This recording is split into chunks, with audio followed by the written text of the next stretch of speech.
Mesdames, Messieurs, bonjour, bienvenue sur Mistral TV, bienvenue dans votre émission Sport Média où on va traiter aujourd'hui, on va parler en tous les cas du sport en général, du sport collectif en Drôme-Ardèche, du sport collectif mais pas que, puisque vous allez voir que nous avons en fin d'émission une interview de Kevin Mayer, notre nouveau champion du monde drôme-ardéchois, que nous allons vous proposer effectivement de son interview réalisée par Mohamed Pfeiffer. On va parler basket avec Pierre Bouvarel. Bonjour Pierre, comment vas-tu ? Bonjour, ça va, tout doucement, à l'aube d'une nouvelle saison qui va être fantastique, je pense, pour le basket drôme-ardéchois.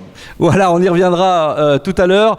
Mohamed Pfeiffer, donc, qui va nous parler football avec des nouvelles règles en SR1 et puis évidemment du national et tout ce qui s'ensuit en football, hein, Mohamed. Oui, le football en Drôme-Ardèche, bien sûr, il y a pas mal de l'actualité très grosse. Il y a beaucoup de travail, notamment 2 clubs qui sont montés en SR2, l'Olympique Valence et le Valence FC. Et on parlera aussi des clubs de SR1. Voilà, donc on y reviendra tout à l'heure. Je salue d'ailleurs le district Drôme-Ardèche de football. Gilbert Belda, évidemment notre consultant rugby qui va nous parler de Fédéral 1, Fédéral 2, Fédéral 3, Aubenas, le Valence Roman Drôme Rugby. Gilbert ? Oui, bonjour à toutes et à tous. Effectivement, il y avait pas mal d'actualités. Il y a eu quelques changements au niveau du rugby, mais on l'évoquera tout à l'heure. Et en espérant que les saisons de Fédéral 1 et de tous les clubs drôme-ardéchois se portent bien cette année. Voilà, et évidemment du handball, puisque en Drôme-Ardèche, nos clubs sont très très bien représentés avec de l'élite, mais pas que. Bonjour Bertrand, comment vas-tu ? Bonjour à tous, ça va toujours très bien quand il y a du handball sur Mistral TV, donc très content d'être ici. Et puis l'actualité handballistique est assez fournie comme les autres activités. Alors, des hommes, des femmes, l'élite aujourd'hui, c'est un petit peu le Bourg de Péage Drôme Handball qui représente sur le plan féminin cette compétition, puisque c'est une équipe qui a réussi à gravir les échelons pour être aujourd'hui et pour jouer en élite. Hein. Bah oui, là, c'est une grande fierté pour le handball Auvergne-Rhône-Alpes, puisque c'est la première équipe qui est en première division depuis bien longtemps en Auvergne-Rhône-Alpes, que ce soit en garçon ou en filles. En plus, elles ont glané le titre de champion de France de deuxième division. Et en plus de ça, le club a eu la chance aussi d'avoir son équipe réserve qui a été championne de France de National 3. Voilà, Mistral TV était présent d'ailleurs pour ce titre de champion de France. Champion de deuxième division. Voilà, tout à fait. On finit la saison par une belle victoire des Péageoises sur ce dernier match.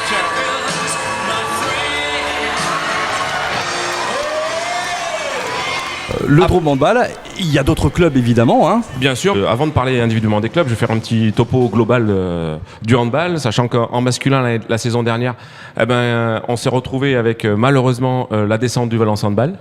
Et là, actuellement, on a un autre club qui est en difficulté, c'est le club de Montélimar, qui est en redressement judiciaire et qui redescend aussi au niveau sportif. Alors, c'est une confirmation, Bertrand, oui. Parce qu'on n'était pas trop sûr il y a quelques jours. Là, c'est confirmé, voilà. Montélimar descend.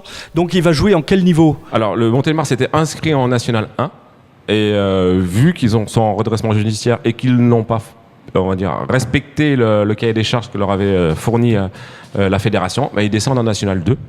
Donc pour eux c'est dommage, mais à rigueur c'est peut-être mieux parce que peut-être que financièrement ça va leur permettre d'épurer la dette actuelle. Alors c'est dommage effectivement, comme tu le dis. Moi je salivais déjà d'avance pour des matchs en NM1 entre le Valence Handball et Montélimar, des derbies. Celui-ci on l'aura pas malheureusement. Hein. Non, on l'aura pas. Malheureusement on n'aura pas de derby en masculin au plus haut niveau masculin. Par contre, au niveau féminin, c'était donc une très bonne année, comme on a dit, par rapport à Bourg de Péage. Et toutes les autres équipes se sont maintenues. Donc, c'est quand même assez intéressant. Et en masculin, juste à noter, c'est qu'il y a eu la montée en National 3 du club de la Voulte, donc en handball Rhône-Érieux, de la vallée de l'Érieux. Après, plus individuellement, donc Bourg de Péage, les objectifs de Bourg de Péage sont très simples au niveau de la LFH, c'est le maintien. Sachant qu'ils sont dans une poule de 12 et il y a 2 phases dans le championnat. Il y a la première phase, un championnat où tout le monde se rencontre. Et à l'issue de cette première phase, les 8 premières font les play-offs pour jouer le titre de champion, et les 4 dernières jouent les play-downs. L'objectif de Bourg de Péage affiché, c'est de faire les play-downs en essayant d'être le mieux classé possible, puisque quand on est dans les play-downs, les 4 équipes font un championnat à 3, et celle qui est classée 9e de la première phase part avec 3 points, celle qui est 10e part avec 2 points, celle qui est 11e part avec 1 point, et celle qui est dernière part avec 0 point. Ça commence mal parce que Bourg de Péage, je crois, a perdu mercredi son premier match à l'entrée dans cette division. Hein. Alors oui, après il faut savoir que le Bourg de Péage étant promu, comme tous les promus dans chaque compétition, rencontrent que les premiers. Donc là, elles font leurs 4 premiers matchs contre les 4 premières de l'année dernière. Donc c'est quand même, on va dire que même Camille Comte, l'entraîneur, avait annoncé que c'était 4 défaites avec moins 40 à la fin, puisque prendre 10 buts contre tout le monde, ça paraissait cohérent. Et là, finalement, mercredi, le match contre ici était très très encourageant, avec un nombre public, une équipe qui s'est vraiment bougée pour du très haut niveau, hein, Bertrand. Et honnêtement, moi j'ai vraiment été impressionné. J'ai félicité Camille de la prestation de ses joueurs, parce que 45 minutes, il y avait match nul contre le 3e du championnat l'année dernière, qui est en Coupe d'Europe. Donc c'est quand même de bon augure pour la suite de la saison. Pas la Ligue des Champions, elles sont finies 3e et je joue la Coupe EHF. Oui, la Coupe Voilà, je joue la Coupe européenne. Ouais. Donc là, hier, elles ont perdu à Metz, logique, de 12 buts, qui est le champion en titre et qui a une équipe fournie que d'international et d'international reconnu et connu. Samedi prochain, elles vont à Brest, et la semaine d'après, elles vont à Nantes. Donc les 4 premiers, elles reçoivent Nantes. Non, elles reçoivent Brest, elles vont à Nantes. Alors, quelques petites précisions quand même concernant la diffusion des matchs du Bourg de Péage Dromont-de-Bâle. Donc Mistral TV va diffuser certaines intégralités de matchs, notamment contre Metz. Il faut savoir que le droit de diffusion de ces matchs est réservé à beIN Sport, mais les télévisions locales comme la nôtre pourra, à condition effectivement de réserver le match un mois à l'avance, et à condition que beIN Sport ne vienne pas diffuser la rencontre, Mistral TV pourra alors à ce moment-là diffuser et commenter avec Bertrand ces rencontres que nous vous ferons vivre sur Mistral TV. Et pour finir sur le club de Bourg de Péage, donc juste par rapport au recrutement, elles ont recruté que 2 jeunes joueuses.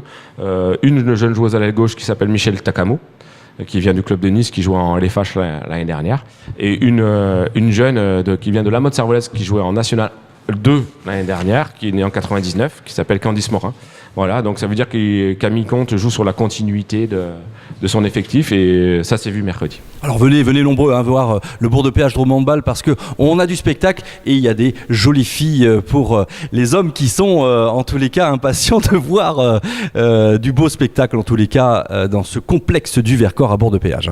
Après, le niveau en dessous, il y a le club de Pouzin, et cette année il y a une réorganisation au niveau de la fédération, au niveau féminine, et en gros il n'y a aucune descente dans aucun championnat sauf la LFH, où il n'y a qu'une seule descente.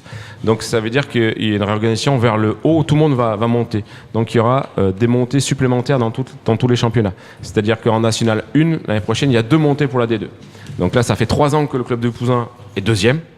Donc on espère tous que cette année, elles vont se retrouver dans les 2 premières pour pouvoir monter l'année prochaine et avoir une équipe en LFH, une équipe en D2. Voilà, ça serait vraiment très bien. Tout à fait. Et voilà, donc pour ça, par rapport à ça, le club de Pouzin a recruté un nouvel entraîneur, puisque Mario Cuscusa, qui a entraîné l'année dernière, devient directeur sportif du club, et ils ont recruté Christophe Chagnard, un excellent entraîneur, un très excellent formateur et entraîneur, qui a entraîné à Nîmes, qui a gagné la Coupe de France, et qui a été un très bon entraîneur. Oui. Après, au niveau féminin, donc comme il n'y a pas de descente, les stratégies, on a 2 clubs en National 2 l'année prochaine. 2 équipes en National 2, l'équipe du Teil. Donc là, l'équipe du Teil, il y a une réorganisation générale, puisque Stéphane Mosca, qui est toujours entraîneur, part sur de la jeunesse. Donc comme il n'y a pas de descente, il prépare l'année d'après, et en faisant monter des jeunes filles qui vont s'aguerrir au niveau, et l'année prochaine elles seront encore en National 2. Donc elles, leur objectif, c'est le maintien, donc il est déjà assuré. Donc on va dire que c'est une saison de travail pour l'équipe du Teil. À l'inverse, de l'autre côté, il y aura l'équipe réserve de Bourg de Péage. Alors là, le club de Bourg de Péage a investi sur la jeunesse et a une équipe réserve vraiment de très grande qualité. Et comme il y aura 4 montées de National 2 à National 1, l'objectif est clair, c'est la montée, mais qu'avec vraiment des jeunes. Et c'est le club de Bourg de Péage est en train de prendre vraiment une envergure importante pour la jeunesse et je pense ne se trompe pas de stratégie. C'est une bonne chose, je pense, une bonne nouvelle en tous les cas pour le sport et pour le handball. Hein, par rapport à l'équipe réserve, donc Geoffrey Tervert a de quoi faire avec ces jeunes filles pour aller chercher la montée. D'autres nouvelles sur les clubs Andromardèche, Bertrand? Alors pour finir alors là après donc on a une équipe en National 3 qui est Étoile plutôt. Étoile-sur-Rhône, oui. Étoile-sur-Rhône, qui elle doit finir dans les 8 premiers sur les 12 pour monter en National 2. Donc l'objectif il est clair, c'est de monter, sachant que le club a changé d'entraîneur. Ils ont changé d'entraîneur, ils sont repartir sur une nouvelle, changer de dirigeant, donc le club se réorganise. Et voilà, donc je pense que eux aussi devraient remplir leur objectif de monter en National 2. Donc l'année prochaine, peut-être qu'en filles, on aura LFH, D2, N1, N2. Donc un beau panel en tous les cas de compétition en perspective. Le féminin Dromardéchois devrait bien avancer. Toujours bien portant, c'est très bien. Alors maintenant on va passer aux masculins. Donc les masculins, après la saison difficile de nos clubs locaux, le Valence Handball a comme objectif de remonter en Pro D2. Donc ils sont des descendants de Pro D2, donc ils ont le statut VAP comme Bourg de Péage l'année dernière, le voie l'accès au professionnalisme. Donc c'est un dossier dans lequel il faut des joueurs professionnels et un entraîneur professionnel plus des salariés. Bon bref, ils restent dans la continuité de l'année dernière et ils se projettent pour monter. Pour monter, c'est simple et compliqué à la fois. C'est sur 2 phases, poule de 8, les 2 premiers jouent les playoffs. Avec les autres, il y a 3 poules. Les 6 se rencontrent après et le premier c'est les 2 premiers, les 2 premiers montent. Alors là encore une information, hein, Mistral TV sera présent au Valence Handball puisqu'il y a des conventions qui vont être signées entre Mistral TV et le club. Donc vous aurez loisir de suivre cette compétition de NM1 avec le Valence Handball en première ligne. Hein. Et donc le Valence Handball, pour atteindre son objectif, a recruté un nouvel entraîneur, change d'entraîneur. Donc c'est plus Nebochet Loncharevich et Hervé Sago à l'entraînement. C'est Sébastien Lerich qui vient de Saint-Gratien, qui a fait monter le club de Cherbourg en Pro League aussi. Donc à un certain moment, le club investit sur un jeune entraîneur qui a toutes les qualités pour pouvoir permettre au Valence Handball de monter. Sanois qui est une ville de handball aussi, oui, un club de handball intéressant. Hein.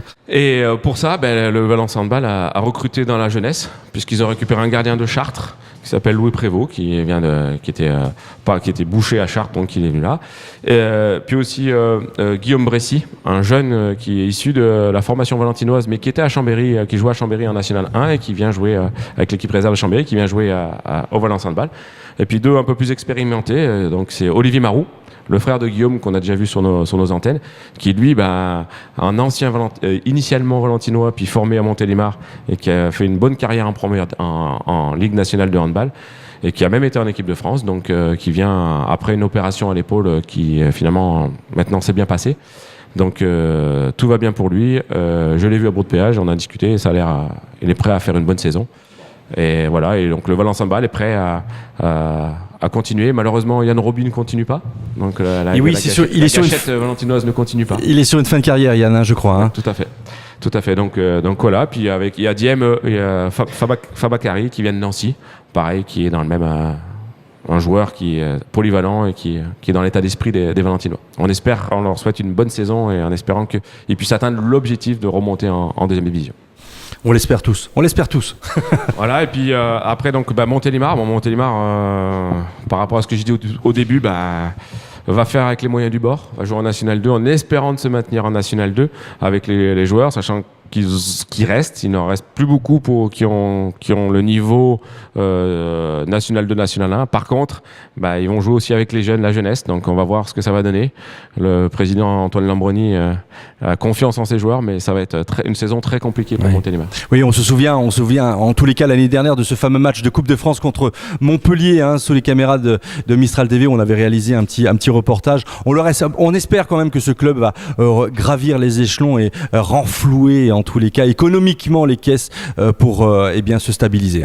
Normalement, il devrait y arriver, mais après c'est jamais avec l'argent, c'est jamais sûr. Rien n'est jamais sûr. Non, c'est sûr. Ouais, et puis pour finir, les équipes qui jouent en National 3, donc on a 4 équipes qui sont dans la même poule 4 équipes, donc il y aura beaucoup de derby en National 3, puisqu'on a la réserve de Valence Handball, on a le Loriol, le HBC Loriol, l'équipe de Renérieux, donc de la Voulte qui est montée l'année dernière, et puis le Handball Guy-Rangrange qui aussi joue en National 3. Donc ces 4 équipes ont le même objectif, c'est le maintien, voire plus. Et je pense qu'ils devraient tous bien s'en sortir, puisqu'ils ont fait des recrutements judicieux et jeunes. Et certains Valentinois qui ont été bouchés sont allés remplir les effectifs de ces équipes. Bertrand, merci beaucoup en tous les cas pour ce tour d'horizon du handball en Drôme-Ardèche. On va maintenant, si vous le voulez bien, si tu le veux bien Bertrand, on va passer au rugby avec Gilbert Belda. Gilbert, tu vas aller nous faire un petit peu le tour des clubs en Drôme-Ardèche. On va passer de la Fédérale 1 à la Fédérale 3. Une petite précision avant de commencer, pour ce qui concerne la Fédérale 1 et les droits TV, évidemment, on ne les aura pas pour l'intégralité de la rencontre de Fédérale 1, on les a pour la Fédérale 2, Fédérale 3. Toutefois, on sera présent pour des séquences rugby cette année, pour les derbies, notamment entre le RCAV et le VRDR, mon cher Gilbert. Oui, bonjour à tous. Donc effectivement, on n'a pas pu obtenir les droits de diffuser les rencontres de Fédérale 1. Donc on a pourtant essayé de lever ciel et terre. On a pris des contacts au niveau de la Fédération française de rugby. L'équipe 21, bon, a priori, on n'a pas eu de retour et on sait qu'ils ne vont pas diffuser énormément de rencontres puisque ça a représenté une douzaine de rencontres sur l'ensemble des matchs de Fédérale 1. Et cette poule élite, donc on aurait pu être présent, mais aujourd'hui, on n'a pas eu les autorisations de pouvoir diffuser. À noter aussi que les matchs du RCAV à la maison ne seront pas diffusés par la chaîne L'équipe. Ça, c'est officiel puisque le stade Marcan n'est pas homologué déjà pour la venue des caméras de cette chaîne de télévision. Donc, si des matchs du RCAV sont diffusés, ce sont des matchs à l'extérieur et non pas à la maison. Donc on va justement parler un peu du RCAV. Donc c'est une nouvelle recrue. Donc ils ont déjà commencé leur saison puisqu'ils ont fait 3 matchs amicaux. Donc 3 matchs qui ont été soldés par des défaites. Donc on sait que les matchs amicaux ne sont pas non plus des références pour la saison qui suit. Mais bon, j'espère qu'ils vont redresser un peu la barre et qu'ils vont pouvoir justement obtenir des victoires sur cette poule élite qui va être très compliquée. Contre quelles équipes alors le RCAV a joué? Je crois qu'il y a Rodez. Non, au niveau des équipes que le RCAV a rencontrées, c'est Bourg-en-Bresse, donc Rodez et le CSBJ. Donc les 3 défaites, celle contre Bourg-en-Bresse et le CSBJ, on sait que ce sont des grosses écuries de cette poule élite. Cylindrées, bien sûr. Des grosses cylindrées. Et Rodez qui est quand même une équipe, c'est juste une équipe de Fédérale 1, donc aujourd'hui, voilà, j'ai un petit peu d'inquiétude, mais bon, je pense qu'ils vont, Marc Reynaud va remettre de l'ordre dans l'équipe, puisque la saison dernière, c'est pareil, ils avaient commencé il y a 2 ans, ils avaient commencé la saison de la même accalmie avec quelques défaites, mais derrière, ils ont su redresser la barre rapidement. Donc on va parler des nouvelles recrues, puisqu'ils ont eu 14 recrues. Donc il y a Vincent Bouillet, c'est un deuxième ligne. Claude Brechen-Macher, qui est là pour jouer en numéro 10. Pascal Côté, pilier. Cameron Dunlop, un autre numéro 10. Ça fera un deuxième Dunlop dans le staff d'Aubenas. Axel Grigolo, qui joue ailier. Franck Freneda, excusez-moi, c'est d'écorcher son nom, qui jouera ailier ou arrière. Florian Mestre, ailier. Luigi Stragiotti, pilier. Hugo Alarcon, seconde ligne. Alexis Renou, qui jouera centre ou à l'ouverture. Baptiste Philippe, qui jouera seconde ligne. Maxime Baz, troisième ligne. Evin Ayoto, 4 ailiers, et Maïsé Mavalou qui jouera aussi ailier. Ce sont des petits jeunes. La majorité sont des jeunes qui arrivent de clubs de niveau inférieur ou de Fédérale 1. Donc j'espère que le recrutement va porter ses fruits et qu'ils vont pouvoir obtenir des victoires, mais on sait que cette poule élite, c'est quand même un niveau très très compliqué pour les clubs de Fédérale 1 qui montent, ou même les Fédérale 2 qui prétendent jouer dans cette poule élite. On peut quand même faire confiance aux vieux de cette équipe du RCAV pour former justement les jeunes et les lancer un petit peu dans cette compétition qui est compétition élite. Il y a aussi un petit changement au niveau du staff, puisque Marc Reynaud sera accompagné de Fred Koch et Audebert qui arrive de Clermont-Ferrand, et Fred Koch qui est d'origine belge. Donc voilà, j'espère que la sauce prendra pour le RCAV et qu'on pourra avoir beaucoup de victoires au stade Georges Marquand cette année. Bah, c'est tout ce qu'on leur souhaite en tous les cas. On y sera hein, bien sûr pour voir et pour suivre leur progression cette année. Ensuite le VRDR. Donc le VRDR, les médias en ont beaucoup parlé hein, puisqu'il y a eu l'arrivée d'un nouveau manager général, Johan Autier, qui arrive d'Oyonnax, donc qui a permis à Oyonnax de remonter en top 14. Donc le staff va être équipé de quelqu'un de très compétent et c'est un meneur d'hommes qui a joué à haut niveau. Donc j'espère que, pareil que pour le RCAV, que tout se passe très bien. C'était l'homme pour le VRDR. Oui, tout à fait. Les matchs amicaux, eux par contre, ont été soldés par 3 victoires. 3 victoires contre Aix, Rodez et Mâcon. Donc une victoire un peu tirée par les cheveux contre Mâcon, mais bon, c'était le début de saison.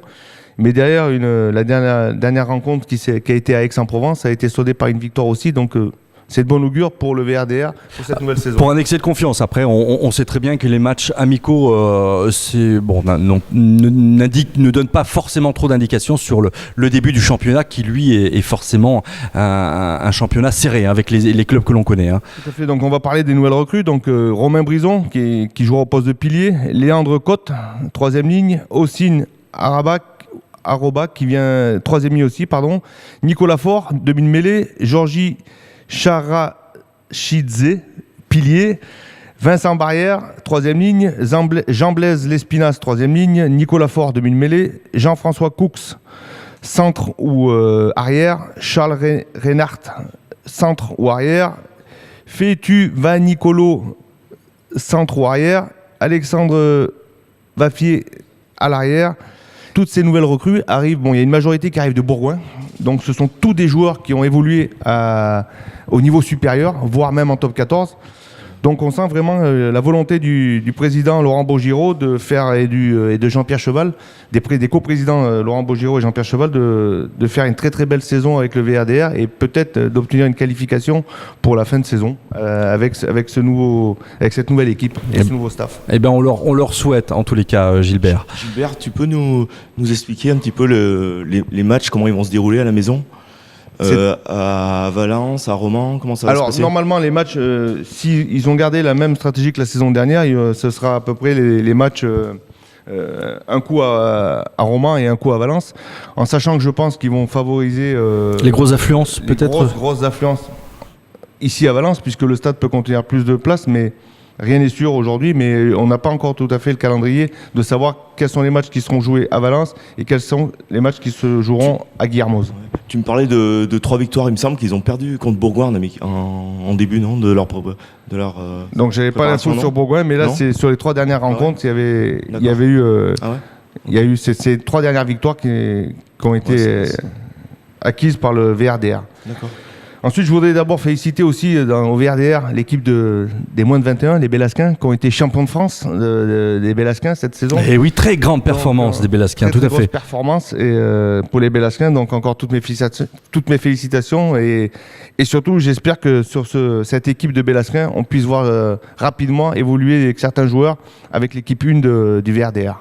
Eh bien on l'espère, on le souhaite en tous les cas.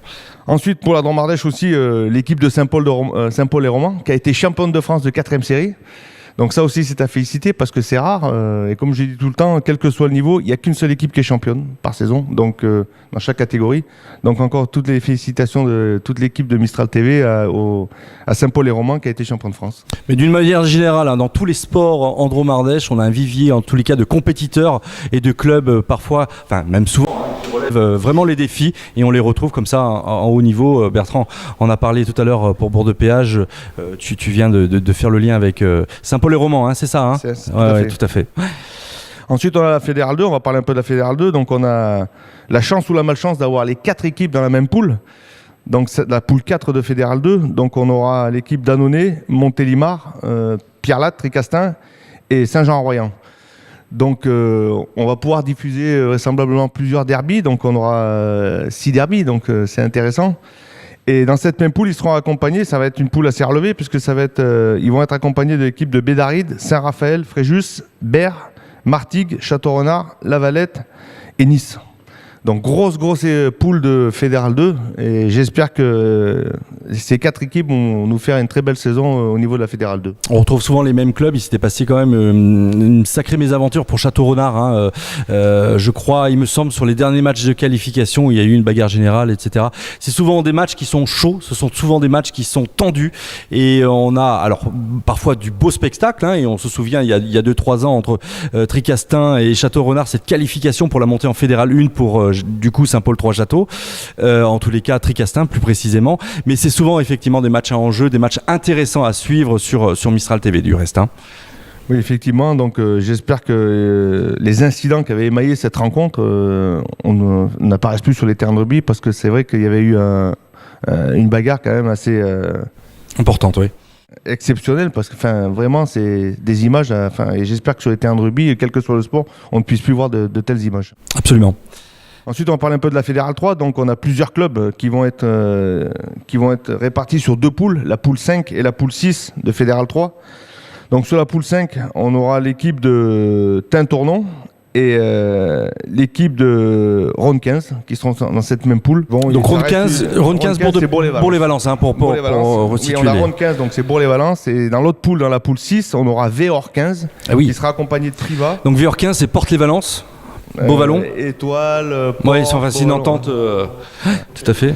Donc, et il sera accompagné par l'équipe de Priva dans cette poule 6 de Fédéral 3. Donc c'est pareil, il y a des grosses écuries dans ces poules. Donc j'espère que ça se passera très bien pour ces équipes et qu'on puisse les voir disputer les phases finales de Fédéral 3. Donc, et ensuite, on a tous ces championnats régionaux. Donc ce championnat aussi honneur qui est interrégional. En sachant que c'est vraisemblablement la dernière saison du comité de Romardèche, puisque la Ligue Auvergne-Rhône-Alpes est en train de se créer. Et petit à petit, donc on n'a pas trop d'informations encore à ce jour pour savoir comment va se disputer ce fameux championnat honneur, et même pour les séries régionales. Mais bon, il y a encore une saison à faire en comité de Romardèche, et j'espère que on verra beaucoup de clubs dromardéchois dans les phases finales de championnat de France. Eh bien écoute, c'est tout ce qu'on souhaite en tous les cas au rugby dromardéchois. Gilbert, merci en tous les cas pour toutes ces informations. Je vois que Bertrand voulait intervenir. Ouais, non, juste par rapport à ce que disait Gilbert, je pense que tous les sports, tous les sports ont été concernés par cette fusion entre, on va dire, c'est plus pas une fusion, mais c'est une absorption entre les ligues, et la création de la Ligue Auvergne-Rhône-Alpes crée beaucoup de mouvements, et je sais pas au basket, Pierre, mais en tous les cas au handball c'est très très important. Oui, puis il faut permettre aux téléspectateurs, aux spectateurs en tous les cas de s'y retrouver, ce qui est jamais bien simple. Donc des émissions comme la nôtre sont vraiment précieuses pour resituer un petit peu les choses dans ce contexte. Merci beaucoup Gilbert en tous les cas pour ces informations rugbystiques en Dromardèche. On va maintenant, si vous le voulez bien, parler football, puisque cette année nous avons des clubs dans le district Dromardèche. Un nouveau venu en SR2 qui est le Valence FC, puisqu'on avait l'habitude en tous les cas de parler de l'Olympique de Valence, puisque les 2 clubs cette année sont montés à ce niveau-là. Donc c'est déjà une félicitation à leur apporter, Mohamed, et finalement ils vont se partager ce stade Pompidou pour les matchs à la maison. Voilà, ce stade mythique de Pompidou va être partagé par le Valence FC qui est monté l'année dernière en SR2 et l'Olympique de Valence qui est monté aussi en SR2.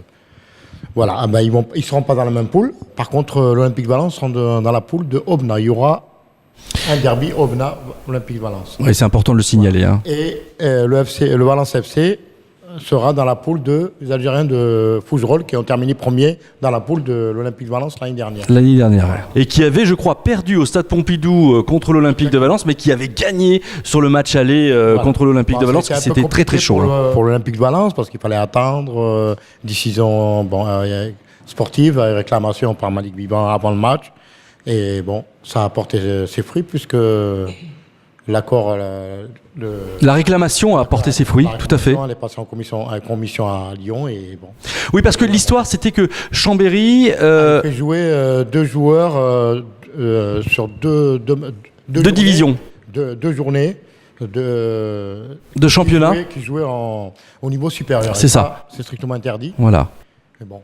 Et la réclamation qui a été portée par l'Olympique de Valence là, a été réalisée en début de match et non pas à la fin du match parce que les conséquences ont été complètement différentes, voire catastrophiques pour l'Olympique. Et du coup, stratégiquement, ça a été bien vu par le club. Tout en sachant que ça allait porter ses fruits. Tant mieux pour Malik Vivant et le staff de l'Olympique de Valence. Alors l'Olympique de Valence, je pense qu'il y a une grosse équipe cette année. Ils ont une équipe, ils n'ont pas beaucoup de joueurs au mercato. Ils n'ont pas pris beaucoup de joueurs. Ils ont pris 3 joueurs, notamment Marouane Benhamida, qui a joué à Valence et qui était à Ischirol, un attaquant de luxe, hein, un grand buteur. Jérémy Girouin, un défenseur central, milieu défensif, qui malheureusement qui est blessé, hein. Ligament croisé. Donc c'est 6 mois minimum, hein, les ligaments croisés. Et Walid Mezni après opération. C'est 2 grands gaillards. Walid Mezni en attaque, je pense, c'est une bonne recrue. Valence a eu des matchs amicaux. Hein, ils ont fait 3 matchs amicaux contre Cruas, contre Montélimar et contre le FC Rhône-Vallée. Ils ont gagné les 3 matchs. Et voire même un 4e match contre la réserve de l'Olympique de Valence, de Jérôme Bivant, le frère de Malik. Ils ont gagné 6-1 contre Cruas. Contre Rhône-Vallée, je crois qu'ils ont gagné 1-0. Et 2-1 contre l'US Montélimar.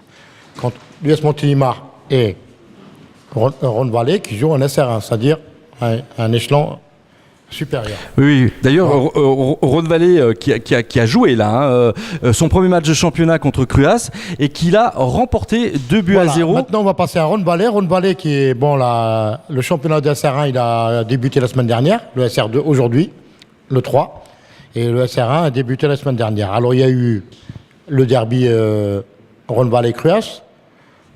Rhône-Vallée a gagné 2-0. Contre Cruas, bon, il n'y avait pas photo, ils étaient supérieurs. On verra quelques avec un but superbe. Avec un but génial de Yannick Branco. 50 mètres, hein, mesdames, messieurs. Un super lob. Bon, une super belle équipe de Rhône-Vallée qui va jouer quelque chose cette année, je pense. Parce que le staff a changé. L'arrivée de Herbert Chopik, qui connaît bien ce club. Philippe Brunel, que tout le monde connaît.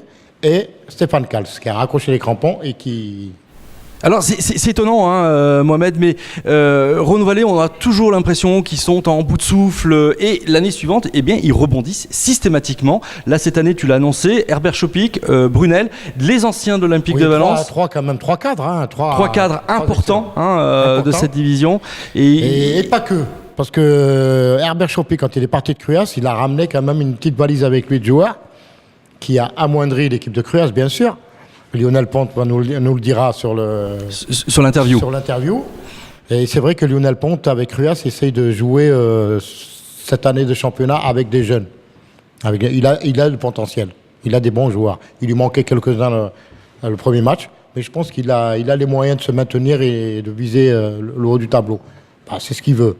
Mais il a des bons jeunes. Je te propose, Mo, d'ailleurs, de regarder le résumé de cette rencontre et l'interview des dirigeants et des cadres de Rhône-Vallée.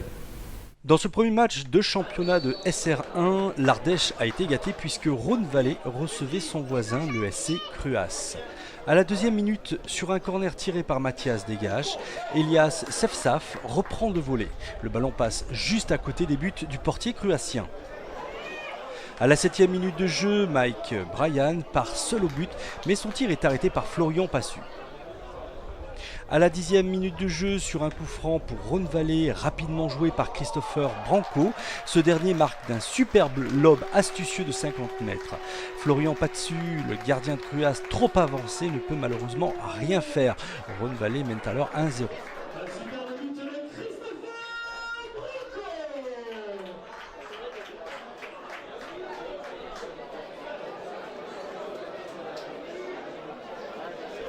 À la 13e minute de jeu, Ayoub Zarak, d'un superbe coup franc brossé, tente de surprendre toute la défense, mais son tir est bien arrêté par Abramayan Furman.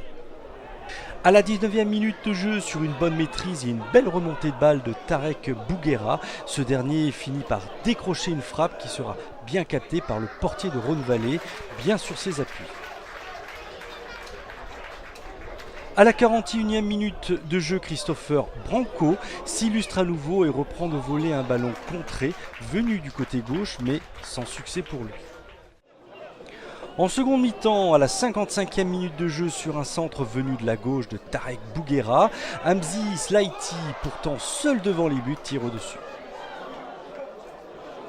À la 74e, Mike Bryan part seul sur le flanc gauche, puis centre vers Glody Lyonga Duma, qui d'une belle frappe trouvera la transversale du portier cruacien. Dans les derniers instants de la partie, Glody Lyonga Duma, encore lui, récupère un ballon dans la défense cruastienne et s'en va tromper Florian Pastu qui s'incline une seconde fois. Coaching payant du coup pour Herbert Chopic et Philippe Brunel, les anciens de l'Olympique de Valence. Pour cette toute première journée de championnat, la bonne opération est à mettre à l'actif des joueurs de Rhône-Vallée. Pour ce qui concerne les protégés de Lionel Pont, il faudra rapidement réagir et cela devra commencer dès dimanche prochain avec la réception de Côte-Chaude, vainqueur contre Montélimar sur le score de 3-0. Quant à l'équipe de Rhône-Vallée, ils se déplaceront à Salé-sur-Sanne dimanche prochain.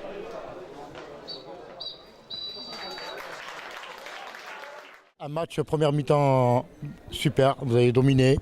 D'ailleurs vous avez marqué un but sur un coup franc, un super coup franc de Christopher Banco. Deuxième mi-temps, c'est toi l'homme de la deuxième mi-temps.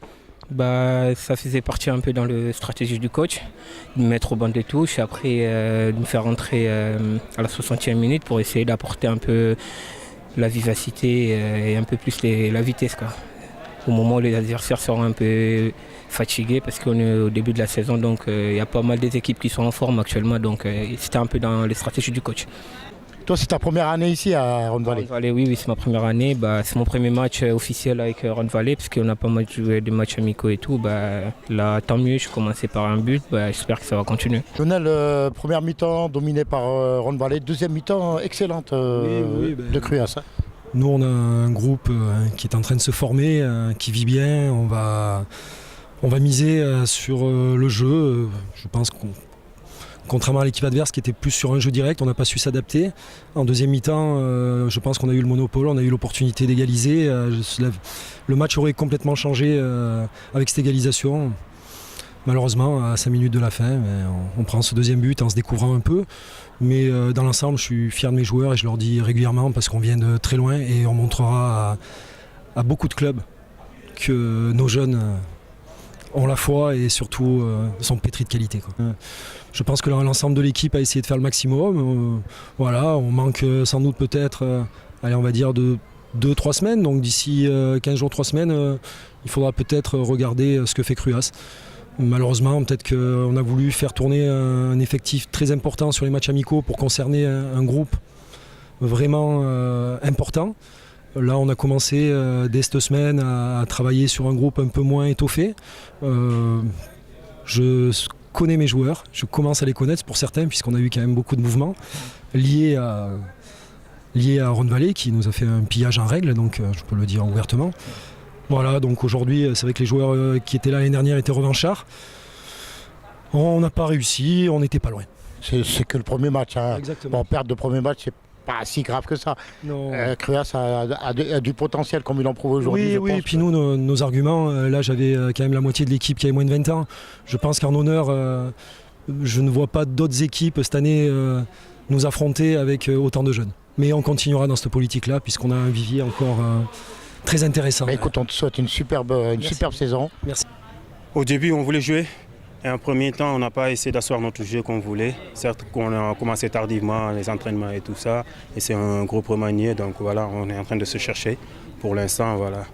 Il y a beaucoup de nouveaux et beaucoup de choses à faire, donc on est en train de se rechercher. Par contre, en deuxième mi-temps, on a vu une équipe de Cruas qui rentrait en plein pot, qui a eu des occasions, notamment avec Ayoub, avec Bertrand, qui a eu pas mal d'occasions. Justement, après, dans les vestiaires, on s'est parlé, on a dit que quoi qu'il arrive, il faut qu'on fasse notre jeu.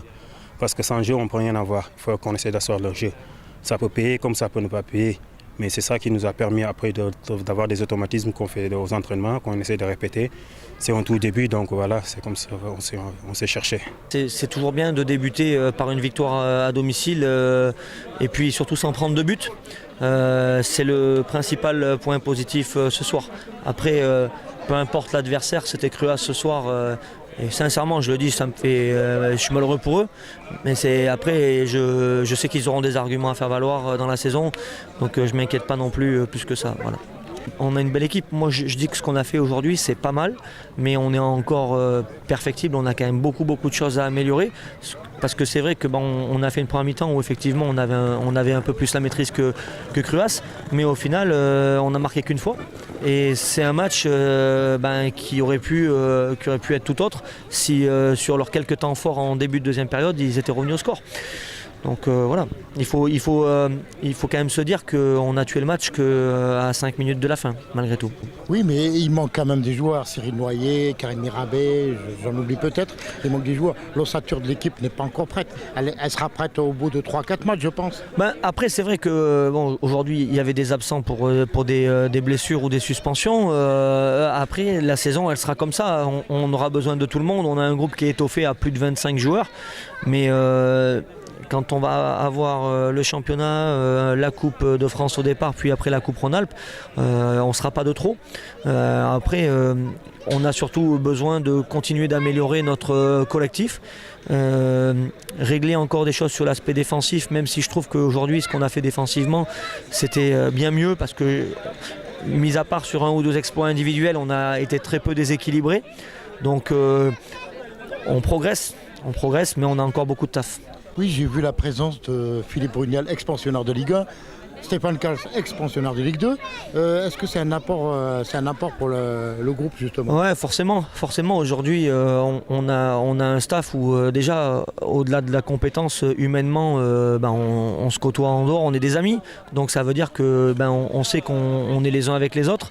Et puis après, l'expérience du haut niveau, l'exigence que Philippe il peut avoir, et des fois son côté un peu dur, on a besoin par rapport à la jeunesse de notre effectif, et puis après la sagesse, l'expérience de Fanou sur des détails, notamment pour tous les joueurs à vocation offensif. Il a quand même cette capacité d'analyse qui fait qu'aujourd'hui je pense qu'on a un staff relativement complet, et c'est une richesse pour moi, et c'est une richesse pour le club en tout cas. Aujourd'hui on a remplacé 40 à 50% de l'effectif, même si on a de la qualité, il y aura des équipes qui seront bien plus fortes que nous.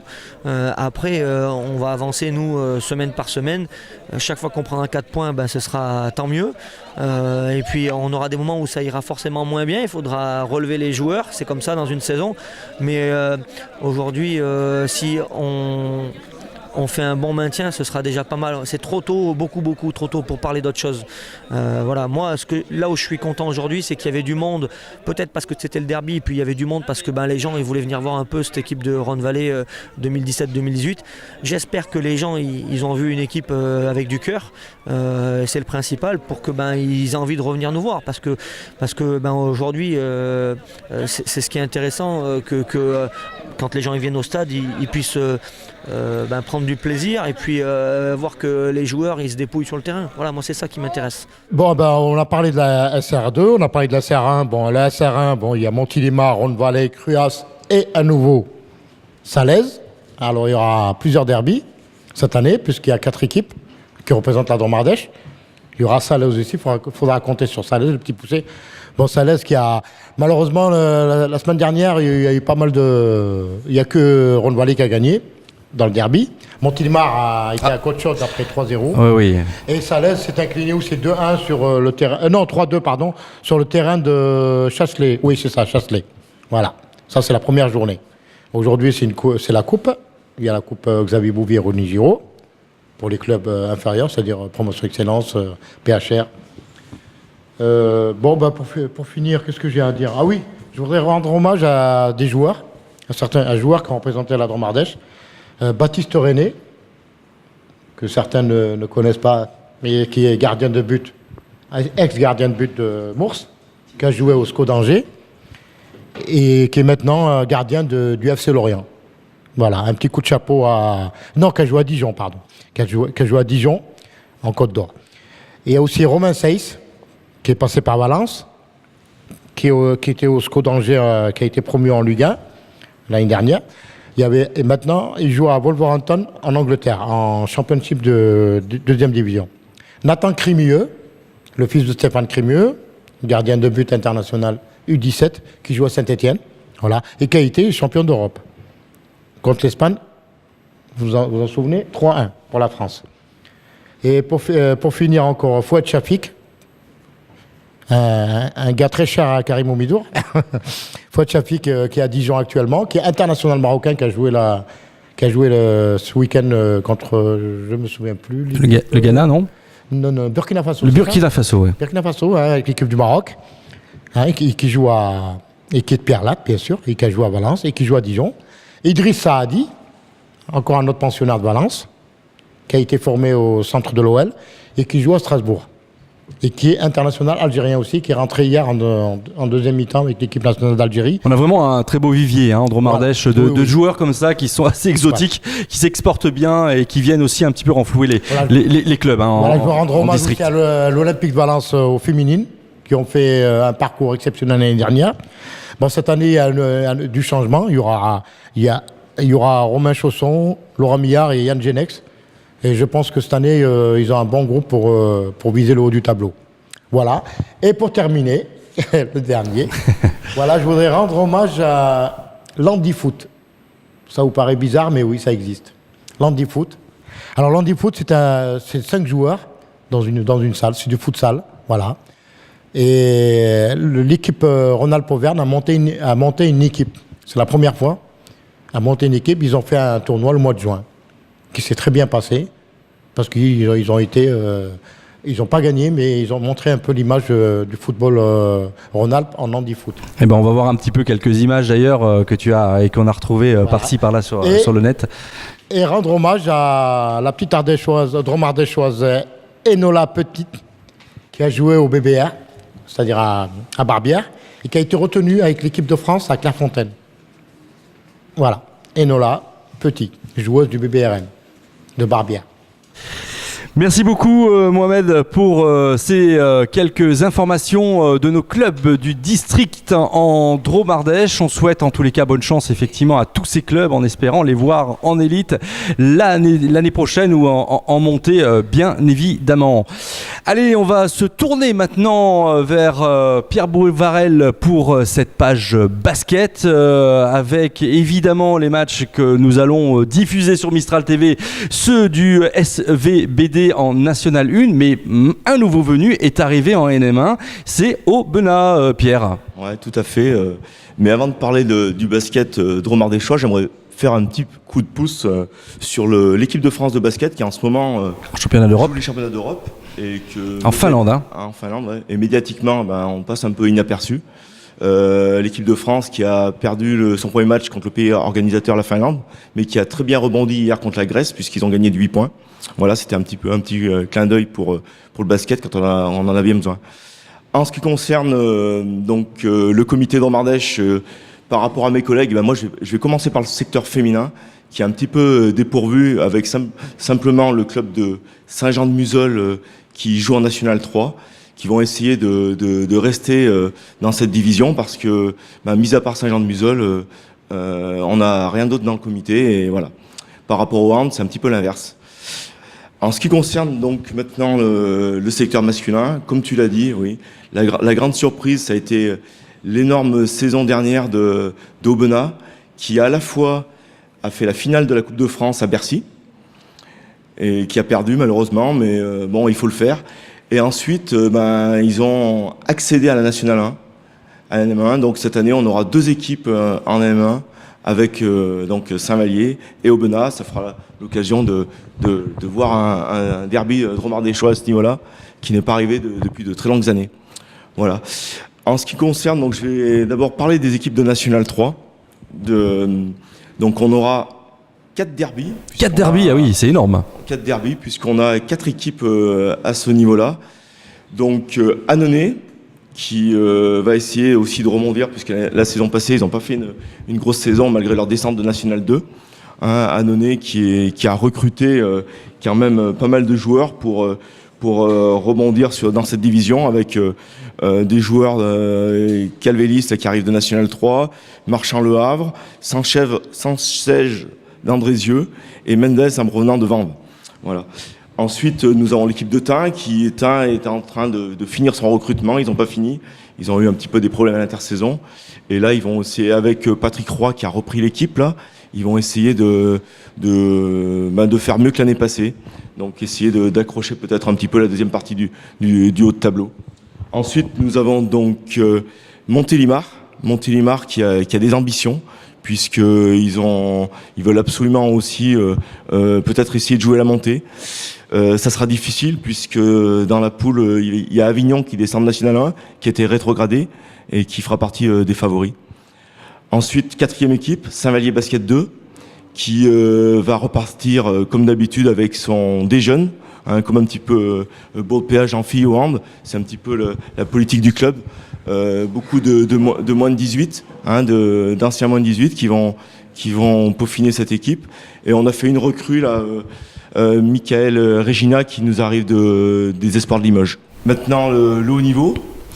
Juste avant de passer au haut niveau, tu parlais des filles tout à l'heure, il me semble qu'il y a eu une montée aussi, c'est en dansette, je crois que les féminines ont réussi effectivement à gravir l'échelon supérieur cette année. Hein. Oui, l'échelon supérieur, mais on restait sur les équipes nationales, et là il n'y a que Saint-Jean-de-Museul. Bon, c'est sûr que dans les catégories inférieures, c'est vrai que sur les parties en division régionale, on a pas mal d'équipes, mais vraiment sur le secteur national, Saint-Jean... Ça reste, oui, tout à fait, ça reste Saint-Jean-de-Museul. Hein. Voilà. Je pense que Mistral TV aura de quoi de faire cette année avec la Nationale 1, avec Aubenas et Saint-Vallier. Aubenas qui a gardé pratiquement son effectif de l'an passé sur cette dynamique. Aubenas qui a quand même recruté 2 Américains, un Américain meneur de jeu, et un Américain qui va jouer intérieur. Donc ça va être une équipe qui aura quand même de la difficulté, puisqu'il y a une énorme différence entre la Nationale 2 et la Nationale 1. Donc Larry Williams, un Américain qui arrive du Qatar. Ils auront également donc un autre Américain, Justin Moss, qui arrive du Canada. Jonathan Leria qui arrive de Berck National 2. Et un espoir, Alex Barrault, qui arrive du Portel Espoir Pro. Voilà. Pour Aubenas, ça va être difficile, mais bon, avec son équipe de l'an passé, ils peuvent rester sur une bonne dynamique. Ça va être difficile, puisqu'ils ont une préparation un petit peu perturbée, là. Ils devaient jouer contre Saint-Vallier et ça a été annulé, je crois. Ça a été annulé. Voilà, Saint-Vallier devrait rejouer contre Aubenas le dimanche 10 septembre, là, à l'occasion d'un gros week-end basket à Saint-Paul-Trois-Châteaux. Voilà, en ce qui concerne Saint-Vallier, Alors Saint-Vallier qui affiche clairement les ambitions de monter cette année, avec le président Péricard qui a mis les moyens, je crois, pour assurer des recrues intéressantes. Hein. C'est clair. Saint-Vallier a été un petit peu déçu de la saison passée pour ne pas avoir accroché les playoffs. Et cette année, le président Péricard a trouvé d'autres sponsors pour vraiment pouvoir recruter une équipe de niveau Pro B. Donc cette équipe, elle va pratiquement doubler à tous les postes. Elle va doubler à tous les postes. Saint-Vallier a fait un recrutement de joueurs issus de la Pro B ou des joueurs connaissant très bien le championnat national 1 qui ont brillé l'année passée. Donc le recrutement, il est clair qu'il est avec Rida El Amrani qui va jouer au poste de meneur de jeu, qui va doubler avec Jess Delhomme qui nous arrive de Vichy Pro B, un excellent joueur, défenseur, passeur, qui a aussi fait une super préparation là, qui est un joueur vraiment peut-être le plus gros des défenseurs de Pro B l'année passée. Ensuite, nous avons Drake Reed, américain, poste 3, qui nous arrive de Poitiers Pro B.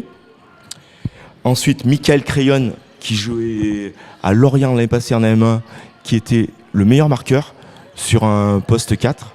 Donc excellent rebondeur, puissant, technique, qui va apporter du bien dans la raquette.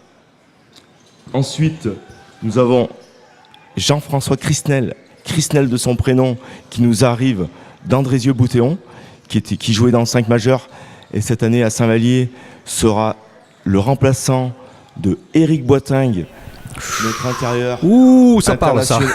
Éric Boitingue, notre intérieur international, qui nous arrive de Blois, qui fait 210 cm, qui actuellement fait les championnats d'Europe. Vraiment une grosse raquette qui, de toute façon, au basket, il faut dominer à l'intérieur pour pouvoir, faire imposer son jeu, autant en défense qu'en attaque. Donc c'est l'objectif.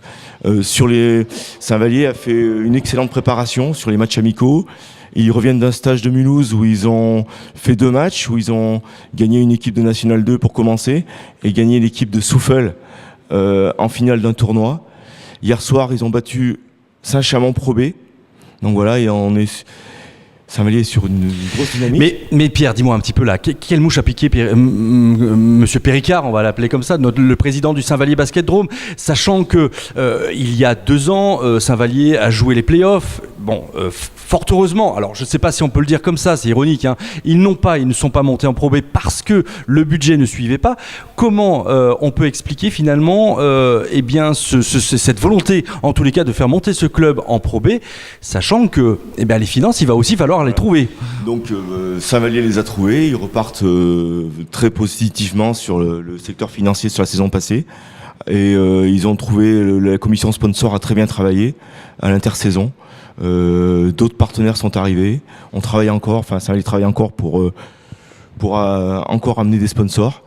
Il est clair que avec des victoires, les 1300, 1500 personnes Saint-Vallier devrait retrouver son public. Et sur cette dynamique-là, l'objectif est clair, c'est la Pro B. Saint-Vallier, Patrice Péricard a envie qu'on reparle de Saint-Vallier au plus haut niveau du département et plus loin. Et puis voilà, c'est une ambition, c'est très très bien. Il va y avoir, on l'a vu hier, sur des très gros matchs à Saint-Vallier. Ça va commencer en Coupe de France. Saint-Vallier va rencontrer Aix-Maurienne. Le mardi 19 septembre. Grosse affiche, Aix-Maurienne, Pierre. Donc voilà, déjà un gros match à Saint-Vallier, le mardi 19 septembre. Et ensuite, le premier match de championnat, le samedi 23 septembre, contre Saint-Quentin, une équipe qui descend de Pro B. Donc déjà, on va vite voir le niveau de Saint-Vallier et voir si on aura de réelles ambitions à ce niveau-là.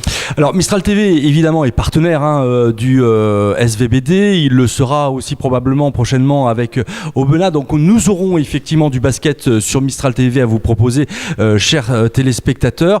Maintenant, il y a un nouveau venu. Je vais redonner la parole à Pierre. Bien sûr, on a un nouveau venu, c'est le volleyball qui va venir se greffer au niveau du sport collectif sur Mistral TV. Donc il va falloir jongler avec l'ensemble de ces sports collectifs pour pouvoir vous proposer le meilleur sur Mistral TV. Donc le basket, évidemment, on va en voir cette année. D'accord. Pour finir sur Saint-Vallier, sur l'équipe première, il ne faut pas oublier aussi la dernière recrue de la saison passée qui n'a fait que 6 matchs, c'est William Grady. William Grady, joueur de Pro A, qui avait fait 15 matchs l'année passée. Et les 4 autres joueurs que sont Jess Delhomme, donc Vincent Ateba, Romain Grégoire et Parfait Njimba, c'était tous des joueurs qui étaient pratiquement dans le 5 majeur l'année passée, qui vont se retrouver dans la rotation cette année. Il va y avoir il y a vraiment. Est-ce que Omar Strong est encore là? Non, Omar Strong n'est plus là. Dommage. Oui, c'était un excellent joueur, mais très bon shooter. Mais bon, il était un petit peu individualiste et Saint-Vallier a préféré jouer le collectif cette année, le collectif. Et je pense que c'est une bonne chose. Merci Pierre pour toutes ces informations. En tous les cas, on a hâte de revoir du basket, sur Mistral. J'aurai l'occasion d'en parler sur les premières retransmissions. Il y a des nouvelles règles qui arrivent cette année, dont une nouvelle règle sur le marché, où il y aura un 3e appui qui va être permis pour les joueurs. Ça va encore accélérer le jeu. Et puis les fautes antisportives qui seront un peu plus nombreuses, justement pour que le jeu soit plus fluide et voilà. Mais c'est une bonne chose pour le basket. Bien. Merci Pierre pour toutes ces informations basket. Maintenant, on va vous proposer, chers téléspectateurs, de faire venir sur le plateau Karim Oumedour, élu au sport donc au département de la Drôme. Karim Oumedour qui va venir nous parler un petit peu des projets en Drôme, des événements sportifs sportif en Drôme. Voilà. Bonjour Karim, venez, asseyez-vous. Bon, eh bien écoutez, bonjour, merci d'être venu dans cette émission Sport Média. Bienvenue donc au stade Georges Pompidou également et dans cette loge, ce carré VIP en tous les cas dans lequel les émissions Sport Média ont l'habitude d'être tournées. Voilà Karim, eh bien on va peut-être commencer. Donc je vais vous laisser peut-être un petit peu nous donner des informations peut-être sur comment le sport en Drôme a été vécu sur cette année 2017-2018. On a eu du beau spectacle, hein, on parlait effectivement du vivier de ces joueurs, mais sur le plan sportif, on est gâté en Drôme. Hein. Oui, bonjour à tous. Merci pour votre invitation. Oui, on est gâté. Moi, je le constate régulièrement. Le département est grand, vaste. Il s'organise régulièrement des événements ponctuels, mais aussi des événements réguliers. Et là, j'ai un peu écouté avant. Dans les sports collectifs, dans les sports en salle ou de stade, on est régulièrement sollicité. Et moi, ce que je retiendrai sur l'année qui vient de s'écouler, sur les sports co, c'est les filles de Bourg-de-Péage d'handball qui évoluent aujourd'hui en LFH, en Ligue féminine de handball au plus haut niveau national. Donc ça, c'est vraiment une belle chose pour le sport en général, le sport féminin dans la Drôme. Donc vraiment une belle réussite. Oui, tout à fait. D'ailleurs, Bertrand on a parlé. On va revoir et on revoit en ce moment même des images justement des filles qui fêtent leur titre en tous les cas. On se disait qu'elles avaient mal débuté, mais en même temps, on a vu du beau spectacle au complexe du Vercors. Donc, mercredi dernier, c'est vrai que le sport collectif, et vous avez raison de le souligner, est quand même bien représenté en Drôme en tous les cas. Hein. Oui, on a vraiment. C'est dense, c'est varié. On a vraiment tous les sports pratiqués. Après, au plus haut niveau, on a vraiment les filles là, qui réussissent bien. On a des équipes qui sont pas loin. On a Saint-Vallier, on a le rugby avec Valence Roman Drôme Rugby. On a le volleyball aussi qui est monté en élite. Donc oui, on a vraiment on a le choix. Quand on souhaite pratiquer même en loisir, on a des clubs qui sont aujourd'hui présents, impliqués, actifs. Donc c'est bien. Alors, il n'y a pas que le sport collectif, il y a aussi le sport individuel. On a pu cette année monter à Buis-les-Baronnies pour voir un petit peu cette compétition qui est le trail. Il y a du VTT, il y a quand même... La Drôme offre quand même pas mal de possibilités pour tous les sportifs, alors du dimanche, mais pas que.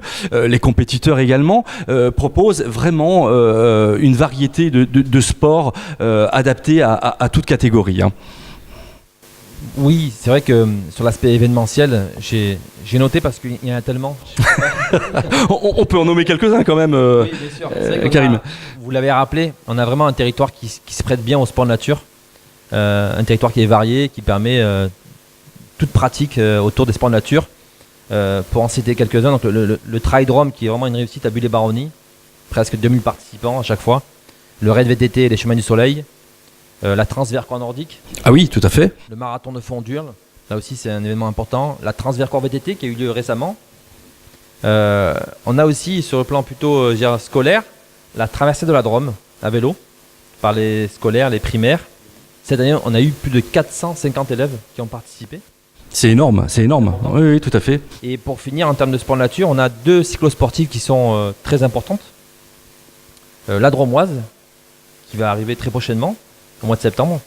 De mémoire, c'est le 24 et 25 septembre. Alors, rappelez-nous, qu'est-ce que la Dromoise, très exactement ? C'est une nouvelle compétition ou c'est quelque chose qui existe depuis... Depuis, j'ai pas nombre d'années, mais au moins 5 ans. D'accord. 6 ans. C'est une cyclosportive, donc à la fois pour les... Il y a une cyclosportive et une cyclotouriste. Donc elle permet aux gens passionnés de vélo de pouvoir pratiquer, découvrir le territoire, le département.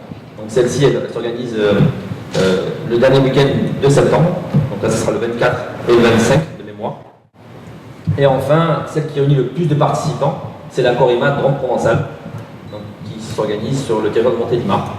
Donc là on est à chaque fois à plus de 2000 participants, donc une cyclo qui réussit bien et qui a vraiment les honneurs national parce que l'événement est tout le temps bien organisé. Oui, le vélo est plutôt bien représenté en Drôme. Il est aussi en Ardèche. Je précise que nous avions aussi Christian Ferroussier qui devait venir, donc votre homologue en Ardèche. Malheureusement, eh bien, Christian Ferroussier participe au marathon de l'Ardèche et ne pourra pas se libérer ce matin. Alors, qu'est-ce que la Drôme, finalement, au niveau d'un bilan, quel bilan pourrait-on tirer justement eh bien, de l'ensemble de ces événements sportifs en Drôme l'année dernière, Karim? Le bilan, c'est vrai que j'y pense quand on en parle au niveau du vélo. On a été, je ne sais pas si vous avez entendu, on a reçu un trophée Destination Vélo 2017 par le travail qui est fait depuis plus de 20 ans, par à la fois les élus, les techniciens du département, en termes d'aménagement. Notre lien étroit avec le mouvement sportif a fait que le département, ex aequo avec la Charente-Maritime, a été élu Destination Vélo 2017. Ça prouve que beaucoup de choses s'organisent autour du vélo. Et pour finir, autour du vélo, on reçoit régulièrement Tour de France. Et oui, Paris-Nice, Tour de France, comme oui. Paris-Dauphiné. Ça montre que le département s'y prête bien, et tant mieux pour notre région. Et je dirais en termes de retombées, en termes de bilan, moi j'en fais le constat régulièrement, je pense que les gens qui sont autour de la table le confirmeront. Le sport, l'événement sportif, c'est bon pour les retombées économiques locales, c'est souvent des hôtels qui sont remplis, des restaurants, c'est bon pour le tourisme, c'est bon pour la connaissance de notre territoire. Et quand on vient, on découvre en tant que pratiquant de loisirs ou de compétition un beau département, on a tendance des fois à y revenir en famille, donc c'est vraiment très très positif pour nous. Et il y a le spectacle aussi, évidemment, puisque vous parliez du Tour de France. Évidemment, cette année, il est arrivé à Romans-sur-Isère et on a vu du très très beau spectacle avec notamment effectivement Mohamed Pfeiffer qui est allé interviewer en tous les cas certains acteurs du vélo et franchement, on en redemande parce que le vélo est quand même vraiment un signe fort du sport. Voilà.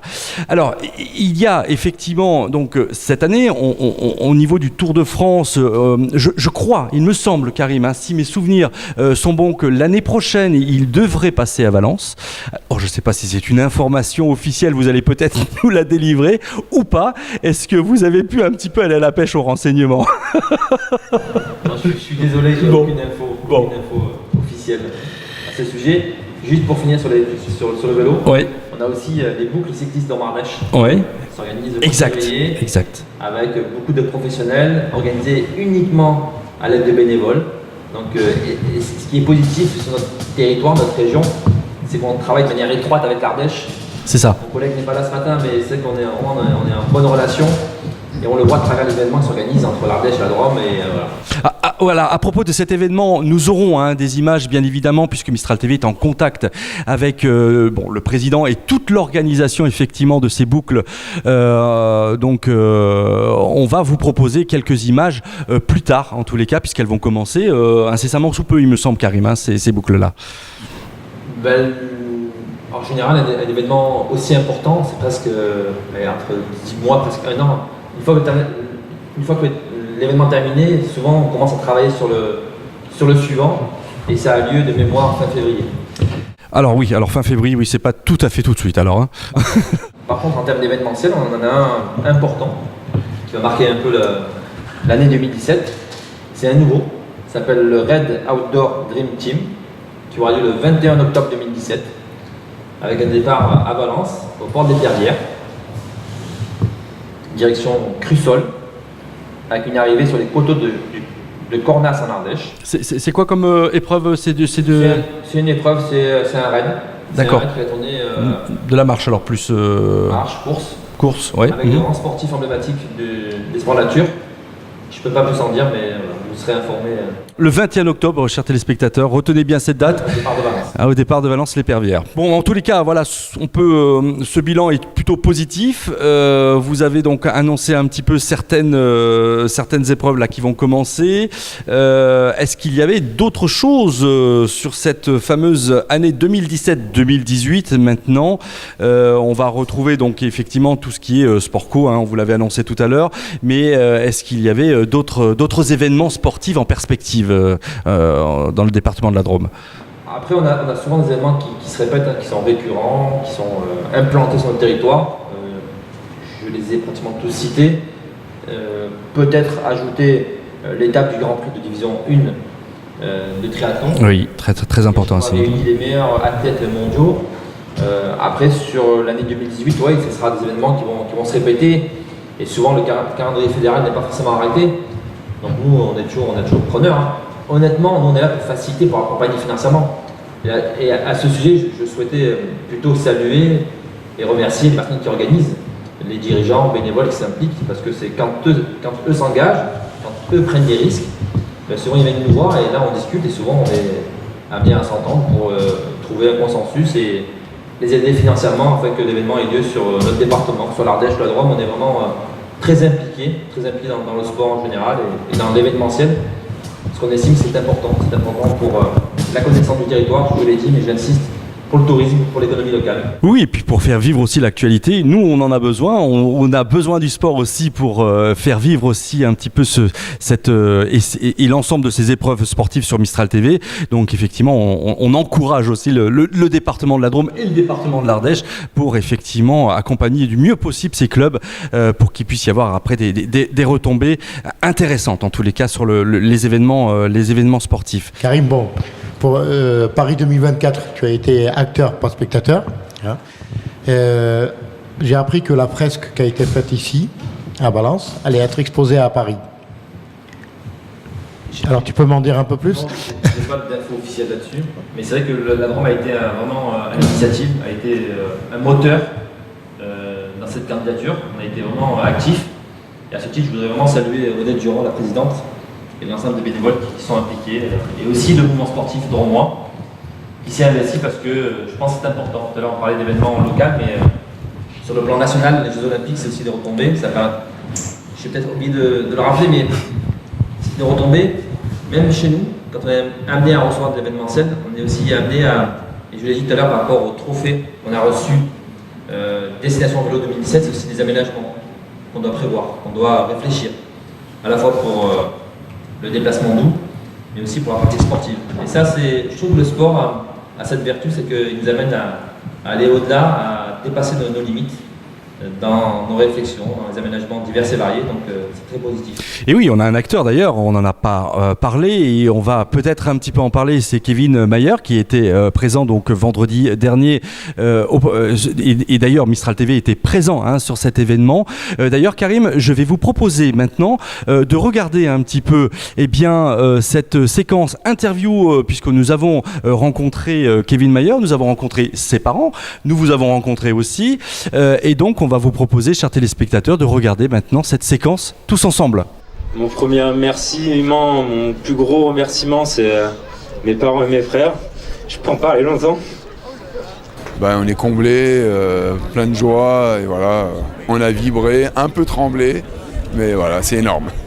Il a commencé très tôt le sport, il a touché un peu à tout, c'était un touche à tout, 2 activités par an et chaque année il changeait.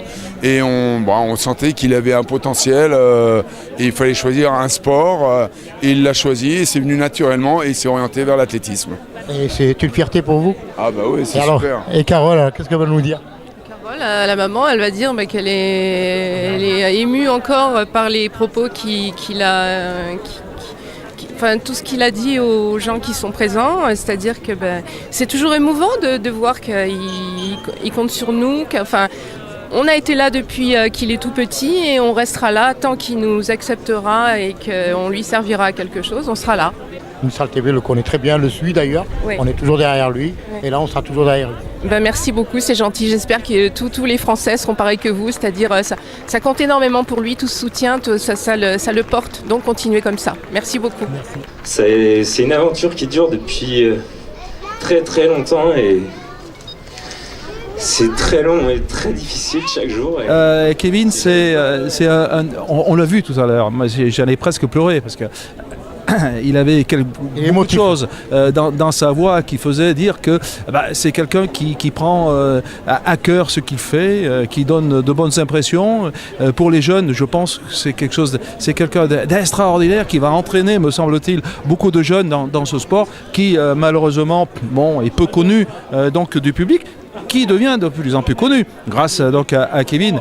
Mais pour nous, c'est quelque chose de très important. Et moi, je suis très heureux. Alors, en tant que maire de Tel-Hermitage aussi, mais surtout en tant que sénateur, on parle quand même de la Drôme, on parle des exploits sportifs de notre département, et puis au Drôme Ardèche encore, parce qu'il faut aussi associer l'Ardèche. Voilà. Mais en tout cas, très très belle réception. Et puis, c'est un garçon qui mérite, parce qu'on le voit, il a une certaine pugnacité.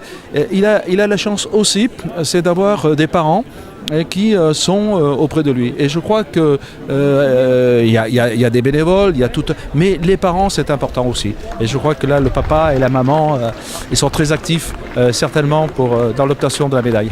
Voilà, il a plein de belles médailles, celle-là il l'avait pas encore, donc dorénavant Kevin Mayer est citoyen d'honneur de la ville de Valence. C'est un bonheur de voir Kevin Mayer ici à Valence. C'est extraordinaire parce que c'est finalement l'enfant du pays qui rentre à la maison. Alors évidemment ça s'est organisé un peu dans l'urgence, il y a quelques centaines de personnes, on est très fiers de recevoir le champion du territoire qui a commencé au cercle d'athlétisme à Valence, qui a ensuite été à l'entente athlétique Tintournon, pour revenir ensuite à l'entente athlétique Rhône-Vercors, donc ça veut dire que finalement c'est vraiment l'enfant du pays, du territoire, et puis c'est un vrai bonheur parce que c'est un performeur extraordinaire, mais aussi parce que c'est un garçon extraordinaire. On a vu son émotion, on a vu sa gentillesse, son naturel, donc c'est que du bonheur. Kevin a débuté l'athlétisme dans une association sportive scolaire du collège Pagnol. Oui. Les collèges sont à 300 mètres de chez moi. C'est ça, une compétence du département. Donc bien sûr, on est heureux, comme quoi on peut très bien être issu d'une structure scolaire ou civile, d'un petit club, et on peut aussi évoluer, grandir et devenir champion du monde. Donc pour nous c'est important. Pour nous c'est important pour les jeunes en termes de locomotive. Ça va donner envie à des jeunes et des moins jeunes de pratiquer. Donc tant mieux pour le territoire, tant mieux pour le département de la Drôme, tant mieux pour l'Ardèche, parce que l'Ardèche aussi est impliquée et soutient Kevin. Donc merci à toutes les personnes qui ont soutenu, qui ont accompagné Kevin. Parce que pour nous, le sport c'est important, c'est une école de la vie. Pouvoir réussir, c'est bien, et c'est vraiment une fierté pour la Drôme. Merci. Disons qu'en tant que président de l'Office des sports et du Valence Top Club, on en rêvait depuis des années. Parce que des fois, il y a eu des jeunes qui étaient passés par chez nous, mais celui-là, carrément, comme l'a dit M. le maire, formé déjà à Valence, atteint à Tournon au Valence Top Club. Et c'est le décathlon, 2 jours d'effort comme on l'a vu. Parce que je veux bien que Bolt, on le met sur un pinacle, mais 100 mètres, alors vitesse, c'est même pas 10 secondes d'effort. Tandis que là, c'est 2 jours d'effort, des jours difficiles. C'est 10 disciplines. Et c'est 10 disciplines différentes, donc c'est énorme, effectivement, vous l'avez vu, puis c'est un homme comme tout le monde, vous avez vu tout à l'heure, il avait pourtant un mois, presque après, il a encore les larmes dans les yeux, quand il est très émotif, à un moment, on dirait qu'il n'a encore pas tout digéré ce qu'il en est, effectivement. Alors moi je t'ai connu, tu étais un Pagnol, tu as commencé tout jeune, maintenant tu es champion du monde, vice-champion olympique, champion du monde junior, champion du monde cadet. Quel est ton but, ton projet ? Clairement de progresser de plus en plus et de faire de plus en plus de résultats. J'ai jamais été champion d'Europe, j'ai jamais été champion olympique, j'ai pas de record du monde, donc c'est de travailler pour petit à petit atteindre ces sommets qui sont encore, et il y a encore beaucoup de travail pour les atteindre. Mais j'espère que tu iras loin, et je te laisse parce que tu as beaucoup de dédicaces à faire. Écoute Kevin, on sera toujours là avec toi, même, et on espère que tu seras champion olympique. Merci beaucoup. Merci. Ton prochain but c'est quoi ? La médaille d'or aux Jeux Olympiques ? Oui. Pourquoi pas ? Oui, médaille d'or aux Jeux Olympiques. Il sera capable de faire. Médaille d'or JO. Après, c'est dans sa tête. Rien n'est impossible avec Kevin. Rien n'a jamais été impossible. Il aura la médaille d'or, il aura tout rappelé. Non. Parce qu'il veut médaille d'or, une autre médaille. Tant qu'il pourra, il l'a dit. Tant que je pourrai, je ferai du décathlon et il essaiera d'aller au plus haut, c'est-à-dire d'avoir la plus belle des médailles. Voilà, Karim, on a vu dans votre interview, vous nommez le collège Pagnol, là où a débuté effectivement Kevin Mayer. Vous nommez effectivement ces jeunes qui sont porteurs d'espoir en tous les cas dans l'ensemble de ces compétitions. Et en Drôme, on parlait du vivier, on parlait des pépites, et Kevin en est bien la preuve. Oui, Kevin en est la preuve, et donc c'est bien parce que ça va créer une certaine envie chez le jeune de vouloir pratiquer. Entre autres, le décathlon, ça a été dit, le décathlon qui est un sport moins médiatisé, mais c'est vrai qu'au-delà de la performance, ce qui est important, c'est que le jeune qui pratique devienne un citoyen responsable, impliqué, investi, respectueux. Je trouve que ça se perd un peu, ça se perd un peu dans notre quotidien. Moi, je le constate régulièrement. Et le sport est un bon moyen pour remédier à ça. Après la sphère familiale, le milieu scolaire, souvent les jeunes on le retrouve dans le sport. Et le sport, c'est aussi des valeurs. Et je je pense qu'on peut mettre le paquet, qu'on peut être performant ou pas. Je pense qu'on peut trouver sa place, toute sa place. Et on peut aussi rappeler que quand on est sportif, on est aussi respectueux des règles, respectueux des adversaires, respectueux du matériel, des entraîneurs. Tout ça, c'est important. Et profitons de cet engouement autour du sport pour rappeler tout ça à toute notre jeunesse. Je pense que c'est l'essentiel qu'il faut. C'est essentiel. Il y a un sport dont on n'a pas parlé, Karim, si vous le voulez bien, c'est le cheval. À Valence, en tous les cas, il y a un grand prix qui se déroule à Ratières, alors à côté de Valence, à Saint-Donat, entre Saint-Donat, je crois, et Châteauneuf. Alors c'est Châteauneuf-de-Galore, il me semble. Une grande compétition qui vient affirmer aussi une appartenance à ce département, puisque là encore, on organise un jumping international dans ce coin. Hein. Oui, tant mieux. On n'est pas partenaire dans le département, donc vous savez que comme quoi, on peut très bien organiser, ça peut être une réussite, c'est le cas, même une grande réussite.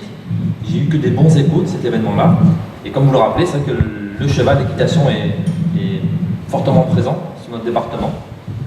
La preuve, c'est que nous accompagnons plusieurs comités qui gravitent autour du cheval, qui organisent la pratique de l'équitation dans la Drôme. Donc, avoir un événement de cette ampleur-là, Grand Prix 5 étoiles, donc c'est bon, parce qu'en termes d'image, en termes de vitrine, comme je le dis tout à l'heure, l'événementiel peut être que positif quand il est bien organisé, bien mené, donc c'est bien, tant mieux. Voilà.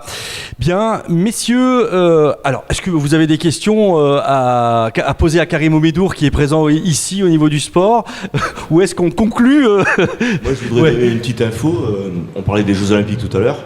À Saint-Vallier, on va avoir la chance d'avoir un membre du CIO, joueur de l'équipe anglaise, puisque Eric Boitagne fait partie du CIO au niveau de l'Angleterre. Donc, aussi, il va partager ses valeurs et c'est vraiment génial. Voilà. Oui, une excellente chose, excellente nouvelle. Bien, messieurs, je vais vous remercier en tous les cas d'être et d'avoir participé à cette émission, Bertrand, Gilbert, Pierre et Mohamed. Merci beaucoup, Karim Oumédour, de vous être déplacé dans ces locaux prêtés par la ville de Valence, en tous les cas, dans ce studio Sport Média.